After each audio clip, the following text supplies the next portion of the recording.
दोस्तों, स्वागत है आपका यूपीएससी हिंदी के इस प्लेटफॉर्म पर।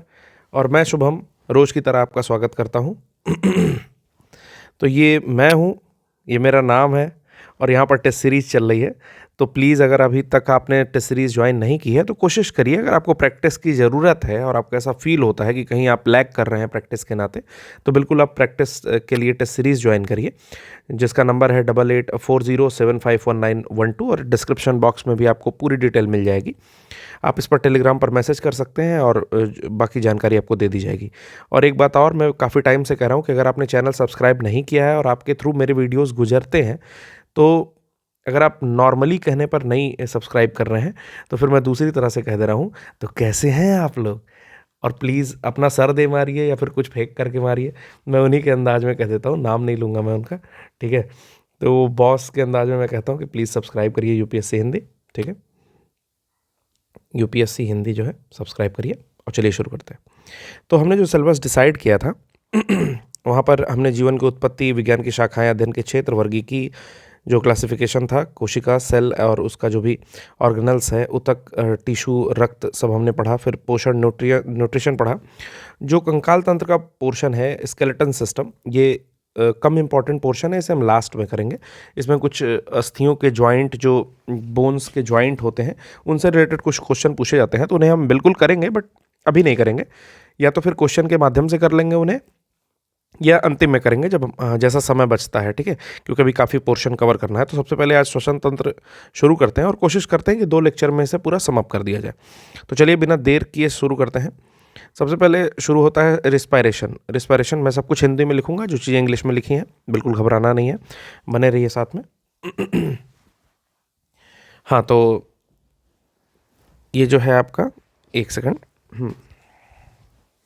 थोड़ी सेटिंग में दिक्कत है। हाँ, ओके। तो ये आपका है श्वसन या रिस्पायरेशन। वेट,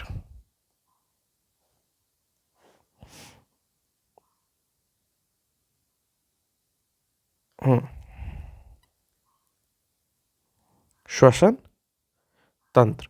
श्वसन तंत्र को रिस्पायरेशन सिस्टम कहते हैं, ठीक है? ये होता क्या है? ये एक बायोकेमिकल प्रोसेस है, यानी कि जैव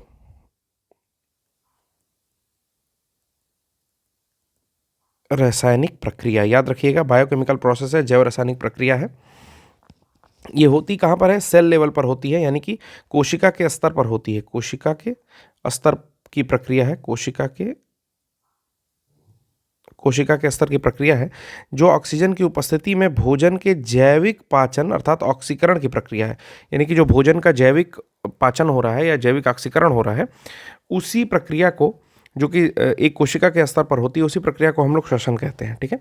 और एक जो जैव रासायनिक प्रक्रिया है, तो अगर कहीं आपको ऑप्शन में मिलता है कि रिस्पायरेशन इज या श्वसन क्या है, तो एक जैव रासायनिक प्रक्रिया है, ठीक है? फिजिकल प्रक्रिया नहीं है, भौतिक प्रक्रिया नहीं है, एक जैव रासायनिक प्रक्रिया है। और दूसरा आप कहेंगे कि श्वसन किस स्तर पर होता है, तो आपकी कोशिका के स्तर पर होता है, ठीक है? इसमें होता क्या क्या है? एटीपी आपकी फॉर्म होगी, एडेनोसिन ट्राइफॉस्फेट, कई बार आपने नाम सुना होगा, जो हम लोग कोशिका पढ़ रहे थे। उसके बाद जल और कार्बन डाइऑक्साइड फॉर्म होता है। तो होता क्या है कि हम लोग भाई नाक से जो है, ये नेस्ट्रल 2 छेद होते हैं, यहाँ से हम लोग सांस लेते हैं, यानी कि एयर जो है एंट्री करती है, उसमें ऑक्सीजन का लगभग 20% होता है, ठीक है? जो हमारे यहाँ से ब्रोंकाइटिस से होकर के अंदर चली जाती है, ठीक है? यहाँ फेफड़ों में चली जाती है और यहाँ पर फिर वायु कोष्ठ होते हैं, जिनके थ्रू एक्सचेंज होता है। तो ये पूरी प्रोसेस है, जो एक्सचेंज होता है आपका, जो मैं बता रहा हूँ कि यहाँ एल्वेलाई होते हैं या वायु कोष्ठ होते हैं, जिनमें जो है ऑक्सीजन का एक्सचेंज होता है। तो यही जो प्रोसेस है, समझिए, इस कोशिका के स्तर पर जब वो प्रोसेस जाती है, तो उसी को आपका श्वसन कहते हैं, ठीक है? आइए देखते हैं प्रोसेस। मैं ये पूरा कुछ डिटेल में डिस्कस करूंगा, इसलिए मैं यहाँ पर ज़्यादा नहीं बता रहा हूँ आपको। चलिए आगे चलते हैं। तो प्रोसेस ऑफ रिस्पायरेशन, जो श्वसन की प्रक्रिया है, श्वसन की प्रक्रिया, उसको देखते हैं क्या है, ठीक है?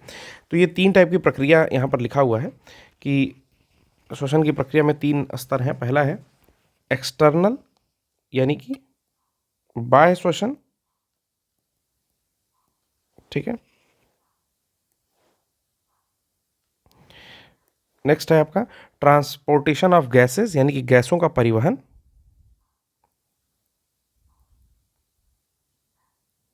और तीसरा है आपका अंतः श्वसन। ठीक। तो जैसा कि नाम से भी पता चल रहा है कि पहले बाह्य श्वसन है, यानी कि जो नाक से सांस ले रहे हैं वो बाह्य श्वसन की कैटेगरी में आ जाएगा। फिर आ रहा है ट्रांसपोर्टेशन ऑफ गैसेस, मतलब जो भी गैस विनिमय होता है जब अंदर एल्वेलाई के लेवल पर या कोशिका के स्तर पर, ऐसा समझिए गैस विनिमय जब हो रहा है, अर्थात जो हमारी रक्त लेकर के जो नलिकाएं चलती हैं, जिनको हम लोग धमनी बोलते हैं, आर्टरीज बोलते हैं, उनसे आपका फेफड़ों में प्रेशर के कारण वायु का विनिमय, मतलब गैसों का विनिमय हो रहा है, यानी कि कार्बन डाइऑक्साइड पूरे शरीर से फेफड़ों में वापस आ रही है और ऑक्सीजन जो है वो आपके फेफड़े से धमनियों में प्रवाहित हो रही है। और एक्सटर्नल रेस्पिरेशन क्या कहते हैं कि जैसे इंटरनल रेस्पिरेशन है जिसमें आपके 3 चरण होंगे, उसी प्रकार आपका एक्सटर्नल रेस्पिरेशन होता है। ठीक है, सॉरी, इंटरनल रिस्पायरेशन होता है। इंटरनल रिस्पायरेशन में वही प्रोसेस जो मेन प्रोसेस है श्वसन की, जिसमें 2 तरह का श्वसन आएगा, एक ऑक्सीजन की उपस्थिति में और एक बिना ऑक्सीजन की उपस्थिति में। ठीक है, जिसमें बेसिकली आपके कैसे हीमोग्लोबिन जो है वो ऑक्सीजन के साथ मिलकर के ऑक्सी हीमोग्लोबिन बनाएगा और ऑक्सी हीमोग्लोबिन रक्त के सहारे पूरे बॉडी में जाएगा और जहाँ ज़रूरत होगी वहाँ फिर से वो हीमोग्लोबिन और ऑक्सीजन में अलग अलग टूटेगा और ऑक्सीजन के अणु उस अंग को दे दिए जाएंगे जिस अंग को ऑक्सीजन की ज़रूरत होगी। और फिर इसी प्रकार कार्बन डाइऑक्साइड जब रिटर्न होता है तो 4 तरीके से रिटर्न होता है। वो पूरी प्रोसेस जो है इंटरनल रेस्पिरेशन के अंतर्गत आती है। तो चलिए इसके पार्ट को देखते हैं। सबसे पहले आता है बाह्य रिस्पायरेशन या एक्सटर्नल रिस्पायरेशन। ठीक है, एक्सटर्नल या बाह्य श्वसन। ठीक है ना, एक्सटर्नल या बाह्य श्वसन। पल्मोनरी रिस्पायरेशन जिसको बोलते हैं, इसको हम लोग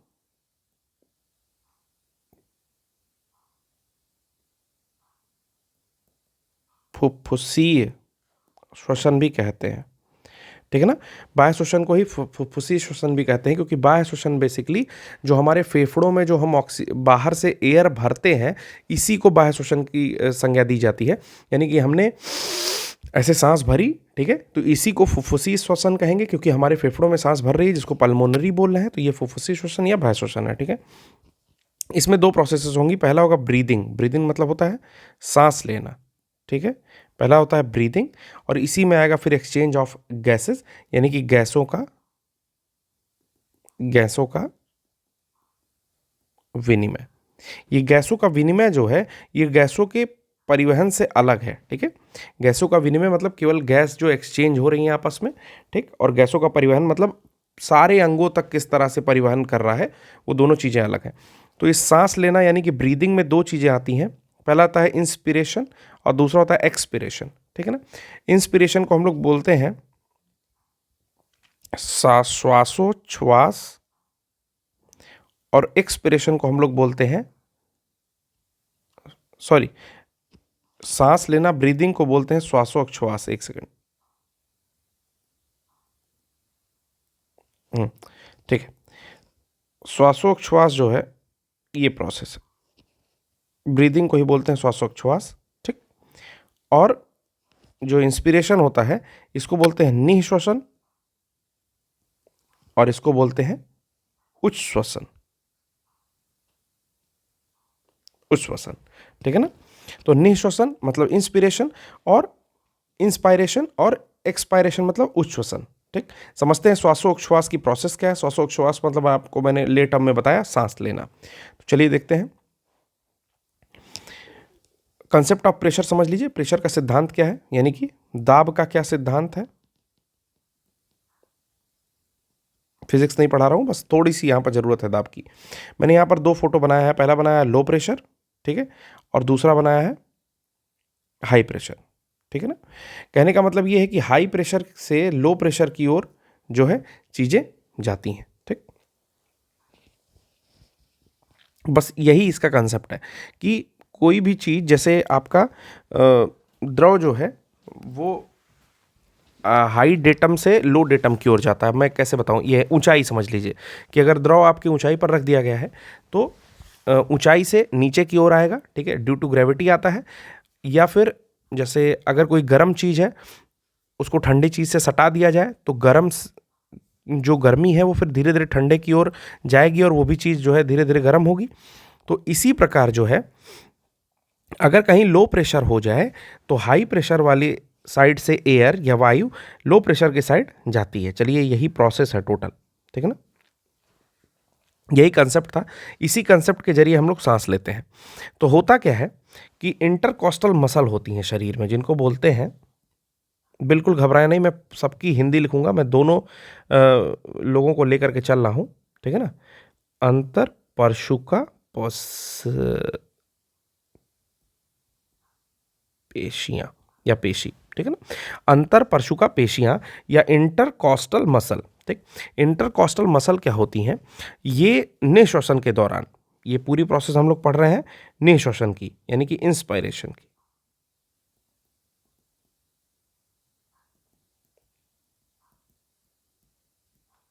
ठीक। निःश्वसन के दौरान, निःश्वसन के दौरान क्या होता है कि अंतर परशुका पेशियां जो होती हैं वो आपकी फैलती हैं, ठीक है ना। निःश्वसन के दौरान सबसे पहले अंतर परशुका पेशियां फैलेंगी। जैसे ये मान लीजिए कि आपकी पेशियां जो हैं, ये पेशियां जो हैं ये फैली हुई अवस्था में है, ठीक है ना। अंदर होती हैं वो पेशियां, मतलब वो तो मसल है ना, वो दिखेगा नहीं, ठीक, ऐसे समझ लीजिए। अंतर परशुका पेशियां क्या होती हैं? फैलती हैं। तो जो रिब्स होती हैं, जो आपकी रिब्स है, यानी कि पसलियां हैं, पसलियां हैं, या फिर स्टर्नम है, स्टर्नम को बोलते हैं उपास्थि, उरोस्थि, ठीक है ना, उरोस्थि। जो आपकी पसलियां हैं या जो जो आपकी उरोस्थि है, मैं फिर से लिख दे रहा हूं, जो आपकी पसलियां हैं और जो आपकी उरोस्थि है, वो भी क्या होता है, उनमें भी खिंचाव आएगा। आप सांस भर के देखिए, ऐसे जब आप सांस लेते हैं तो क्या होगा कि आपकी पसलियां और उरोस्थि दोनों, रिब्स और स्टर्नम जो है वो फैलती हैं, और अंतर परशुका पेशियां उससे पहले जो है फैलती हैं। तो होता क्या है, कुल मिला के यहाँ पर अंदर की ओर जो है एक लो प्रेशर क्रिएट होता है, लो प्रेशर क्रिएट होता है, अंदर आपका लो प्रेशर क्रिएट होगा, ठीक ना। निम्न वायुदाब का क्षेत्र बनेगा, ठीक है ना, निम्न वायुदाब का क्षेत्र बनेगा, और बाहर जो आपकी एयर है वो आपके नाक के रास्ते, ठीक है ना, एंट्री ले लेगी। बस इतना जानिए, जो मैंने यहाँ कंसेप्ट बताया है कि जब अंदर लो प्रेशर है तो बाहर से हवा जो है अपने आप आएगी। तो आप जैसे ही एयर को जो है नाक से इनहेल करते हैं, तुरंत पूरी एयर जो है अंदर आ जाती है। क्यों? क्योंकि अंतर परशुका यानी कि इंटरकॉस्टल मसल, उसके साथ साथ रिब्स और स्टर्नम जो है वो सब क्या होती हैं, वो फैलती हैं, उनमें खिंचाव आ जाता है, ठीक। तो कुल मिलाकर के जो वक्ष गुहा है, इसको पूरे को बोलेंगे वक्ष गुहा, इंग्लिश में बोलेंगे थोरैक्स कैविटी, ठीक।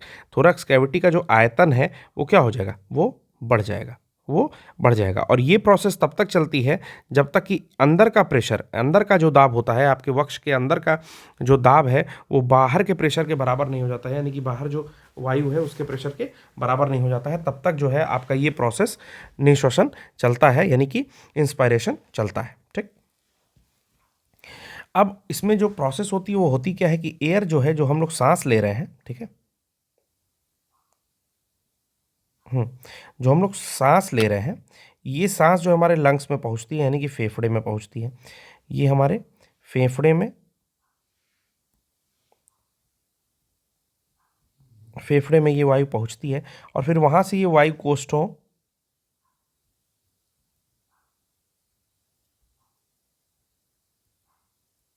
वायु कोष्ठों, ठीक है ना, फिर वहां से ये वायु कोष्ठों में पहुंचती है, जिनको एल्वेलाई कहते हैं, ठीक। और वहां से ऑक्सीजन और CO2 का जो है डिफ्यूजन होता है, यानी कि विसरण होता है। अब आपको पता ही होगा कि ऑक्सीजन जो है वो एल्वोलाई के द्वारा सक कर ली जाएगी और फिर आगे प्रोसेस कर दी जाएगी, और जो पूरे शरीर का कार्बन डाइऑक्साइड है वो भी एल्वोलाई के द्वारा बाकी फेफड़े में ला करके और नाक से बाहर निकाल दिया जाएगा, ठीक। सेम यही चीज़ होती है एक्सपायरेशन में।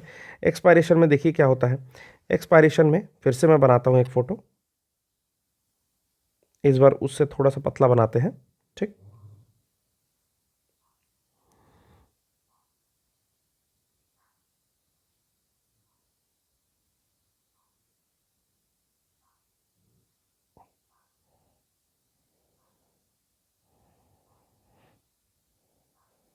ठीक है, और ये हमारा डायफ्राम, यानी कि ये हमारा फेफड़ा,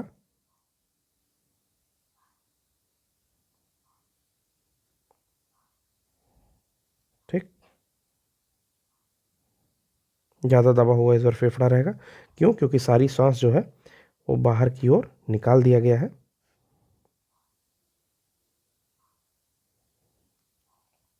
ठीक, सांस जो है बाहर की ओर निकाल दिया गया है। ठीक, और ये जो है दब गया है, यानी कि जो आपकी जो बोन थी, रिब्स, यानी कि पसली जो थी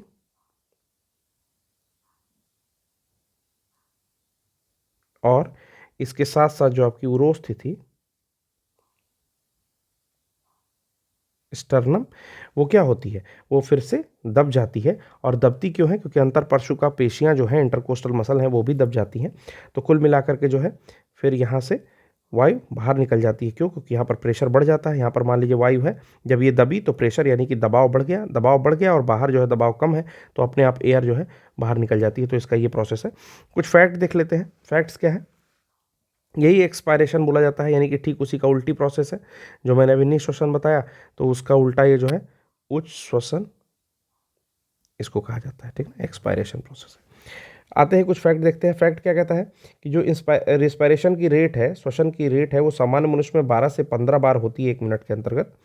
हम लोग जो ऑक्सीजन लेते हैं वो 20% जो है होता है।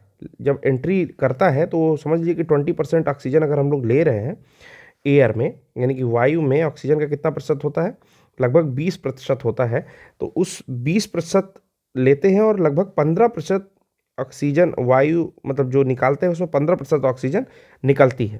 जैसे मान लीजिए कि 100 है कोई एयर, ये पूरी एयर 100 है, ठीक है ना? एक सेकंड, मान लीजिए पूरी एयर 100 है, ठीक, तो इसमें 20 ऑक्सीजन होगी, 20 क्या होगी? ऑक्सीजन होगी, और बाकी अन्य होंगे, जैसे नाइट्रोजन हो गई और भी अन्य गैसें जो भी वायुमंडल में मौजूद है वो होंगी। ठीक, लेकिन जब हम लोग इसको एक्सहेल करते हैं, यानी कि जब निकालते हैं, ठीक है ना, तो केवल 15% हम लोग नाक से निकालते हैं और 5% जो है शरीर के द्वारा यूज कर लिया जाता है। बताने का यही फैक्ट है कि 5% जो है बाई बॉडी इसको यूज कर लिया जाता है। चलिए आगे देखते हैं। आगे ये है कि ब्रीदिंग, यानी कि सांस लेना, जिसको उच्छ्वास कह रहे थे, श्वासोच्छ्वास। तो सांस लेना और जो आपका रिस्पायरेशन है, श्वसन, इसमें क्या अंतर है? ब्रीदिंग मतलब होता है श्वासोच्छ्वास और रिस्पायरेशन मतलब होता है श्वसन। देखते हैं इसमें क्या अंतर है। पहले को मैंने बोला कि सांस लेना बोलते हैं, ठीक ना, यानी कि जब हम अपने नाक से वायु खींच रहे हैं तो उसको बोलेंगे सांस लेना। और दूसरी जो प्रोसेस है उसको हम लोग बोलते हैं, ये कोशिकीय क्रिया है, यानी कि कोशिका के अंदर में होती है, तो इसको हम लोग बोलते हैं रिस्पायरेशन। ठीक ना, यानी कि श्वसन। मैं एक बार हिंदी में भी लिख दे रहा हूं, इसको आप बोलेंगे श्वासोच्छ्वास और इसको बोलेंगे श्वसन। ठीक है ना। चलिए नेक्स्ट डिफरेंस देखते हैं क्या है।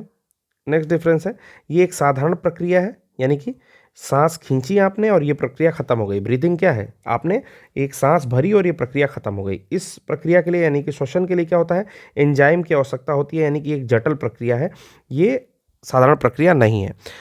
जब सांस लेते हैं तो कोई ऊर्जा उत्पन्न नहीं होती है, परंतु जब श्वसन का कार्य होता है तो ऊर्जा उत्पन्न होती है एटीपी के रूप में, ठीक है ना, एडेनोसिन ट्राइफॉस्फेट के रूप में, और रासायनिक रूप से जो है शरीर में संचित हो जाती है। जब उसका यूज पड़ेगा तो फिर किया जाएगा। ठीक है, फिर जो सांस लेना है वो एक भौतिक क्रिया है, यानी कि आपकी बॉडी ने सांस ले लिया, इज ए फिजिकल फिनोमेनन, या आपने सांस ले लिया, बस खत्म हो गई बात। जबकि ये जैव रासायनिक प्रक्रिया जो मैंने शुरू में ही आपको बताया, ठीक ना, ये बायोकेमिकल प्रोसेस है, जैव रासायनिक प्रक्रिया है। फिर इसमें कह रहा है कि ऑक्सीजन जो है आप इनटेक करते हैं, यानी कि खींचते हैं, ऑक्सीजन जो है खींचते हैं नाक से, ठीक है, इसको इनटेक बोल रहे हैं, अंतर्ग्रहण करते हैं, और ऑक्सीजन को फिर बहिर्क्षेपण करते हैं, यही आपकी प्रोसेस है।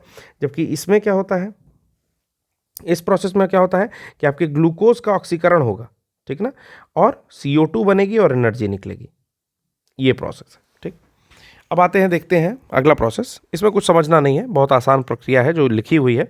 आप एक बार वीडियो फिर से पॉज करके देख लीजिएगा या रिवाइंड करके देख लीजिएगा। अगला है एक्सचेंज ऑफ गैसेस, यानी कि गैसों का विनिमय, गैसों का विनिमय। समझते हैं, ये बहुत ही अच्छी प्रोसेस है। सबसे पहले हमने ब्रीथ किया, यानी कि हम लोग जब नाक में सांस लेते हैं, ठीक, तो सांस हम लोग के अंदर गई, वो कहाँ पहुंची? लंग्स में पहुंची, यानी कि हमारे फेफड़ों में पहुंची। सांस लिया, कहाँ पहुंची? फेफड़ों में पहुंची, ठीक है ना। फेफड़ों से फिर कहाँ पहुंचेगी? वायु कोष्ठों में, वायु कोष्ठों में पहुंची, जिसको अल्वेलाई कह रहे हैं, ठीक। अब अल्वेलाई के पास जो प्रोसेस होता है उसको ध्यान से समझिएगा।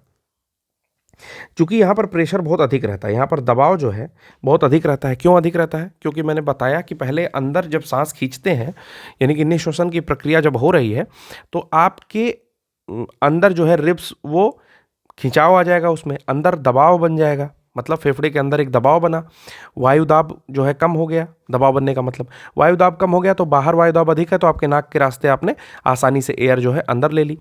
अब जब एयर अंदर ले ली तो एक प्रेशर क्रिएट हो जाएगा वहाँ पर। जब प्रेशर इतना क्रिएट हो जाएगा कि जो अल्वेलाई होती है, अल्वेलाई मतलब समझ लीजिए गुब्बारे, फेफड़े के अंदर छोटे छोटे गुब्बारे ऐसे, ठीक ना। आपके फेफड़े के अंदर ऐसे छोटे छोटे गुब्बारे हैं। अब इस गुब्बारे के बगल से, ठीक ना, ऐसे ऐसे जो भी नर्व्स, मतलब जो भी आपके गुजरी हुई हैं धमनियाँ, आर्टरीज, जिसमें रक्त बहता है, ठीक। तो जो इतना प्रेशर हो जाता है कि इस गुब्बारे से धीरे धीरे हवा जो है रिस करके, ठीक है ना, एक प्रोसेस के थ्रू कहाँ पहुँच जाती है? इन धमनियों में पहुँच जाती है। वायु का एक पोर्शन, ऑक्सीजन केवल, इन धमनियों में पहुँच जाता है, ठीक है ना। किस कारण से? क्योंकि दबाव अधिक रहता है, तो धमनी से जो है उन एल्वेलाई से, वायु कोष्ठों से उन धमनियों में पहुंच गया। देखिए, मैं कुछ बताने का प्रयास किया हूं कि यहाँ पर ऑक्सीजन जो है इन धमनियों में पहुंच जाती है, ठीक। और उसके साथ ही जो बॉडी की ऑक्सीजन होती है, जो बॉडी की CO2 होती है, सॉरी, जो बॉडी की कार्बन डाइऑक्साइड होती है, वो एक्सचेंज होकर के फिर से एल्वेलाई के माध्यम से, मतलब एल्वेलाई में आ जाती है। यानी कि जो बॉडी की CO2 होगी, वो किन में फ्लो करेगी? वो वेन्स में, नसों में फ्लो करेगी। पहले एक चीज और, एक कंसेप्ट और समझ लीजिए। जो धमनी होती है, जिसको मैं आर्टरी बोल रहा हूं, आर्टरीज, ये जो है शुद्ध रक्त लेकर के चलती है। शुद्ध रक्त मतलब ऑक्सीजनेटेड ब्लड, यानी कि ऑक्सीजन की मात्रा इसमें अधिक है। और जो शिरा होती है, यानी कि वेन्स, इसमें अशुद्ध रक्त। अशुद्ध रक्त का क्या मतलब है? इसमें CO2 की मात्रा अधिक होगी, ठीक है ना। तो आपको भी पता चल गया होगा, CO2 वाला वेन्स के माध्यम से आएगा और O2 वाला जो है धमनियों के माध्यम से एक्सचेंज होगा, ठीक है। तो ये कुल एक गैसों का विनिमय, यही प्रोसेस है जो हमारे शरीर में होती है। अगला देखते हैं, ट्रांसपोर्टेशन ऑफ गैस कैसे हो रहा है। तो मैंने एक छोटा सा फोटो बनाने की कोशिश की है, इसमें से आपको वही चीज़ जो मैं बताया वही समझ में आ जाएगा। कि यहाँ पर देखिए, मैंने एक कोशिश की है धमनी दिखाने का, ठीक है ना। और शिरा मैंने नहीं दिखाई है, मैं शिरा दिखा देता हूँ। थोड़ा ब्लू कलर की शिरा होती है जो हम लोग के शरीर में दिखती है, थोड़ी थोड़ी इस ब्लू कलर की, ठीक। एक शिरा भी दिखा दे रहा हूँ, ये शिरा है। इसकी भित्ति जो है वो दबने वाली होती है, यानी कि दबाएंगे तो दब जाएगी, आपके हाथ में दिखती रहती है, यही शिरा ही दिखती है, धमनियाँ नहीं दिखती हैं, ठीक है ना।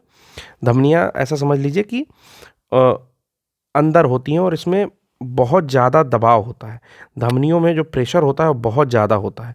अगर धमनी कट जाए तो रक्त मान लीजिए कि काफ़ी दूर तक छटक के निकलता है, ठीक है।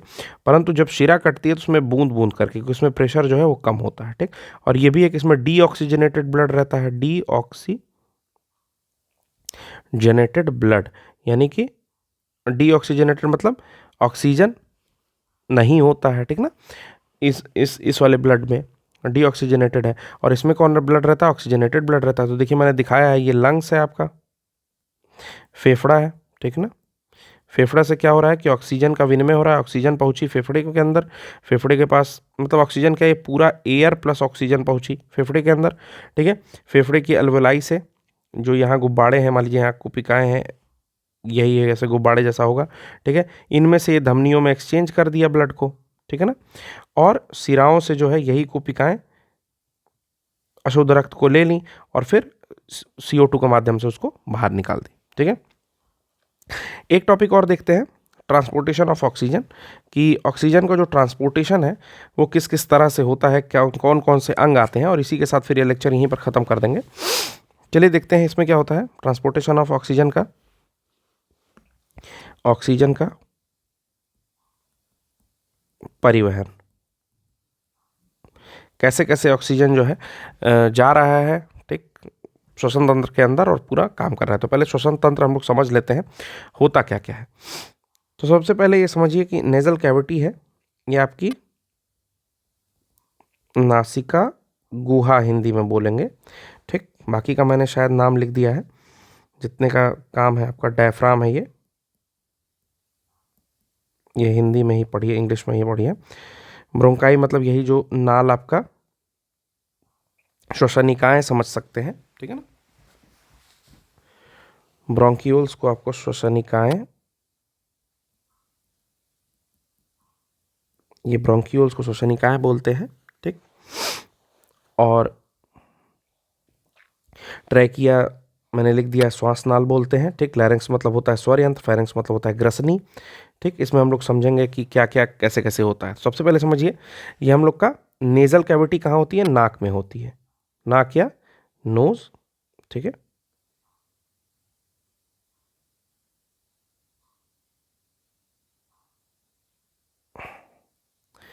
ठीक बना ना, ठीक है। तो ये जो नोज है हम लोग का, पहले तो इसमें दो छिद्र रहेंगे नोज में, ठीक है ना। और नोज के अंदर जो है क्या रहेगा, हेयर रहते हैं, ठीक। हेयर को आपका बोलेगा रोम युक्त स्ट्रक्चर है, मतलब रोए होंगे नाक के अंदर। क्यों होंगे नाक के अंदर रोए, जिससे कुछ बैक्टीरिया या धूल के बड़े कण या कुछ प्रदूषण से वो आपकी रक्षा कर सके, ठीक। नाक का मेन काम होगा कि भाई वो घ्राण का काम करती है, यानी कि वो सूंघने का काम करती है, ठीक ना, स्मेल का उसका मेन वर्क है। फिर उसके अंदर होगा आपका नासिका गुहा। नासिका गुहा में क्या होगा कि नासा द्वार है, मतलब कि वहाँ से एयर आपकी अंदर पहुंची तो एक पूरा नासिका गुहा बोला जाएगा उसको, या नेजल कैविटी बोला जाएगा, जिसमें आपका कुछ हड्डियां मिलेंगी, ठीक है ना। और एक ऐसा स्ट्रक्चर मिलेगा जो आपके मुंह से उस नाक वाले पोर्शन को अलग करेगा, ठीक। इसीलिए हम लोग खाते समय भी सांस ले सकते हैं जिसमें, क्योंकि नासा गुहा जो है वो मुंह को उससे अलग कर रहा है। आप इस फोटो में देख रहे होंगे, इस फोटो में देख रहे होंगे, ये नासा गुहा इसको इससे अलग कर रहा है, तो दोनों चीज़ें अलग हो रही हैं, ठीक है। इसमें होता क्या है, मेनली होता ये है कि जो हम ठंडी वायु, मान लीजिए इस समय विंटर का टाइम है, तो जो हम ले रहे होंगे, ये ठंडी वायु जा रही होगी, तो इसको कुछ मात्रा में गर्म किया जाएगा और थोड़ा सा नम किया जाता है, मतलब शुष्क वायु को हल्का सा वेट किया जाएगा, ठीक है ना। कैसे वेट होता है उसका भी समझ जाइए। इसमें एक म्यूकस मेम्ब्रेन होता है, यहां पर मैं लिख रहा हूं म्यूकस झिल्ली मेम्ब्रेन, ठीक है, म्यूकस मेम्ब्रेन, ठीक। म्यूकस मेम्ब्रेन जो होता है उसकी एक पतली सतह होती है जो कि म्यूकस निकालती है। म्यूकस क्या होता है, म्यूकस होता है आपका एक ट्रांसपेरेंट द्रव, कभी कभी छींक आने पर या अधिक सर्दी होने पर जो नाक से एक ट्रांसपेरेंट अपारदर्शक नहीं सॉरी पारदर्शी जो द्रव गिरता है, निकलता है, वही म्यूकस होता है, ठीक है। वो क्या करता है कि कुछ चीज़ें जो आपके रोम युक्त त्वचा से अंदर चली जाती हैं नाक से होकर के, तो इस म्यूकस में धूल के कण या अन्य आवश्यक हानिकारक जीवाणु जो हैं वो इस श्लेष्मा द्वारा या झिल्ली द्वारा रोक लिए जाते हैं, ठीक है ना। तो इनका मेन काम यही है कि स्वच्छ वायु को अंदर लेकर के जाएं, जितनी भी गंदगियां हैं उनको रोक लें, उसके साथ साथ ये एंटी बैक्टीरियल का भी काम करते हैं। ये म्यूकस क्या है, एंटी बैक्टीरियल, ठीक ना, मतलब प्रति बैक्टीरियल जो भी बोला जाता हो, ठीक। नेक्स्ट आता है आपका ग्रसनी, फायरेंक्स। ग्रसनी का बहुत ज़बरदस्त वो है, यूज़ है। एक्चुअली ग्रसनी में एक छिद्र होता है जिसको बोलते हैं ग्लॉटिस, ठीक। मैं यहाँ फोटो बना रहा हूँ आपकी एक, ठीक ठीक है ना। तो ग्रसनी में पहले समझिए, ग्रसनी में एक छिद्र होता है, इसको बोलता है ग्लॉटिस, ठीक है। ये जो ग्लॉटिस है ये जाकर के श्वास नली में खुलती है, ये जो ग्लॉटिस है वो जाकर के श्वास नली में खुलती है, और जब हम लोग भोजन निगलते हैं तो ये जो श्वासनली है उसके ऊपर, यानी कि ग्लॉटिस में जो एक उपास्थि युक्त, ठीक ना, एक कपाट होता है, इसको बोलते हैं एपीग्लॉटिस, इसको बोलेंगे एपीग्लॉटिस,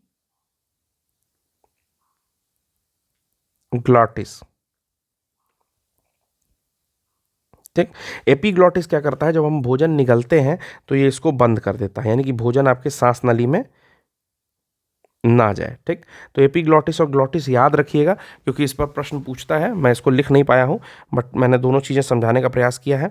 एपिग्लॉटिस क्या होता है, उस ढक्कन को कहते हैं जो बंद हो जाता है भोजन निगलते समय।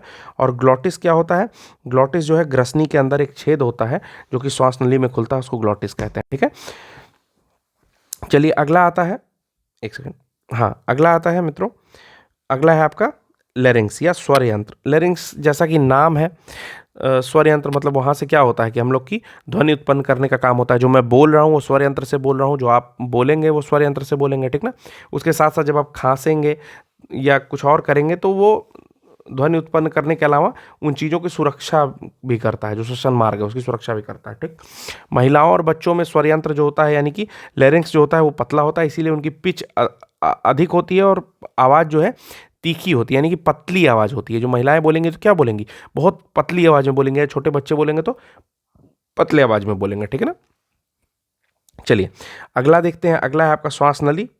ठीक, ये जो पोर्शन है ट्रैकिया, इसी को बोलते हैं श्वास नली। ये जो पोर्शन है ये है आपका श्वास नली। तो श्वास नली में आपको पता ही है कि क्या है कि भाई स्वर यंत्र को यानी कि इसको फेफड़े से जोड़ने का काम करेगी। ठीक ना, और श्वास नली जो है उसमें एक उपास्थि देखिए वलय जैसी दिख रही होगी, देखिए ऐसे। ठीक ना, दिख रही है ना, तो इस कारण वो पिचकती नहीं है। मतलब अगर पिचक जाए तो मान लीजिए सांस ही ना जाए अंदर, तो वो पिचकती नहीं है।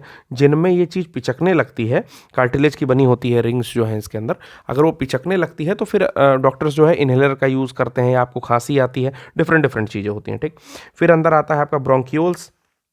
ये दो ब्रांच में जो बढ़ जाती हैं इनको बोलते हैं ब्रांकियोल्स यानी कि श्वसनिकाएं, और फिर वो सब ब्रांचेस में बढ़ जाती हैं, बहुत सारी ब्रांचेस में बढ़ जाती हैं। अंततः जो है वायुकोष्ठ, इसका जो अंतिम स्तर है ये छोटा छोटा ये वायुकोष्ठ है। जो क्या है, वायुकोष्ठ क्या है, वायु रखने का एक गुब्बारा है, ऐसे समझ लीजिए, वायु रखने का एक गुब्बारा है। ठीक, डायफ्राम क्या होता है, डायफ्राम जो है फेफड़ों के नीचे जो उदर को इससे अलग करता है उसको डायफ्राम बोलते हैं। ठीक, अब देखिए जो प्रोसेस था वो क्या था, प्रोसेस ये था कि भाई ऑक्सीजनेटेड जो ब्लड है वो, एक सेकेंड मैं इसको येलो करके हाईलाइट करता जाऊंगा।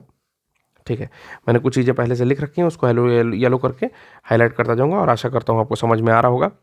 तो चलिए इसमें होगा क्या अंतःश्वसन में कि सबसे पहले ऑक्सी हीमोग्लोबिन का विघटन होगा।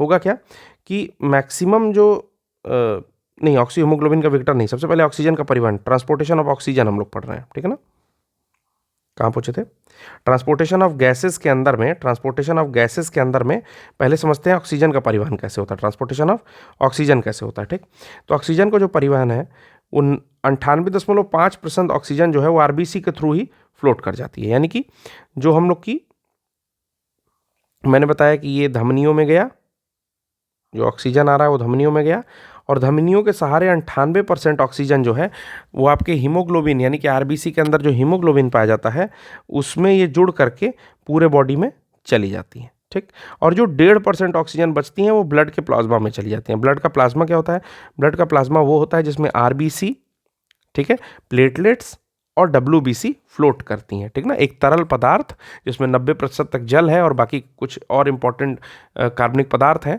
जिसमें RBC भी पड़ी हुई है, WBC भी पड़ी हुई है, और वो फ्लो कर रहा है पूरे बॉडी में। ठीक ना, उन्हीं को कहते हैं प्लाज्मा। तो 1.5% ऑक्सीजन प्लाज्मा के माध्यम से और 98% जो है वो आपके आरबीसी यानी कि हीमोग्लोबिन के माध्यम से चली जाती है। अब एक रिएक्शन क्या होता है कि ऑक्सीजन के साथ जब हीमोग्लोबिन जुड़ता है तो वो ऑक्सी हीमोग्लोबिन बना लेता है, और यही मैंने आपको समझाया था कि ऑक्सी हीमोग्लोबिन, मैं फिर से एक बार बता दे रहा हूँ, ये ऑक्सी हीमोग्लोबिन जो है भिन्न भिन्न अंगों में जाता है, भिन्न भिन्न अंगों में जाता है। ठीक है ना, और फिर वहाँ से टूट करके उन अंगों को ऑक्सीजन दे देता है और हमें हीमोग्लोबिन फिर से उस रक्त में रह जाती है। ठीक है ना, तो ये पूरा प्रोसेस है। अब अगर दूसरा हम लोग देखेंगे CO2 का ट्रांसपोर्टेशन कैसे होता है, तो CO2 का ट्रांसपोर्टेशन होता है 4 तरीके से, जो हम लोग नेक्स्ट क्लास में देखेंगे। तो आशा करता हूँ कि आपको ये पसंद आया होगा, लेक्चर पसंद आया होगा, और मैं कोशिश करता हूँ, एक चीज़ और मैं क्लियर कर देना चाहता हूँ, ये जो मैं लेक्चर बनाता हूँ ये मैं बेसिक से स्टार्ट करने वाले एस्पायरेंट्स के लिए बनाता हूँ, मतलब जिन्होंने अभी अभी अपना ग्रेजुएशन कंप्लीट किया है या प्रिपरेशन की स्टार्टिंग की है। ठीक है, इसलिए मैं बहुत बेसिक चीज़ें लेकर के चलता हूँ। मैं उन दिग्गजों को चैलेंज नहीं कर रहा हूँ अपने लेक्चर के माध्यम से जो अपनी तैयारी के एक चरम पर पहुंच चुके हैं और एग्जामिनेशन क्रैक कर रहे हैं। लेकिन मैं फिर भी उनसे कहना चाहता हूं कि अगर कहीं कुछ कमी रह गई है तो आप मेरे लेक्चर्स को देख सकते हैं, क्योंकि मैं कोशिश करता हूं कि सारी बेसिक्स इसमें क्लियर कर दी जाए। उसके साथ साथ एक बात और है कि ये पूरा का पूरा जो भी मैं पढ़ा रहा हूँ वो एनसीईआरटी बेस्ड है। तो अगर आप एनसीईआरटी एक बार रीड कर लोगे तो पूरी बायोलॉजी 11th 12th सब कुछ कंप्लीट हो जाएगी। उसके बाद उसके साथ एक बात और बताना चाहता हूँ कि हमारे जो मतलब प्रैक्टिस वाले लोग हैं, जो कि प्रैक्टिस के कारण इसको देखना चाहते हैं, वो मेरे केवल क्वेश्चन आंसर सेशन को देख लें। उसमें प्रीवियस ईयर क्वेश्चंस मैं कवर करता हूँ, और लास्ट जो मैंने एक वीडियो बनाया था उसमें मैंने मोस्ट ऑफ द क्वेश्चंस, लगभग 125 क्वेश्चंस के आसपास, जो कि विभिन्न पीसीएस एग्जाम्स में आए हुए थे, उसके साथ साथ यूपीएससी के भी कुछ क्वेश्चंस मैंने उसमें कवर किए हैं। तो आशा करता हूं कि आपको ये लेक्चर पसंद आया होगा, और अगर आपने अभी तक सब्सक्राइब नहीं किया है तो मैं फिर से उसी अंदाज में नहीं बोलूँगा, बस ये मैं कहना चाहता हूँ कि आप इसको जल्दी से जल्दी सब्सक्राइब करिए। धन्यवाद।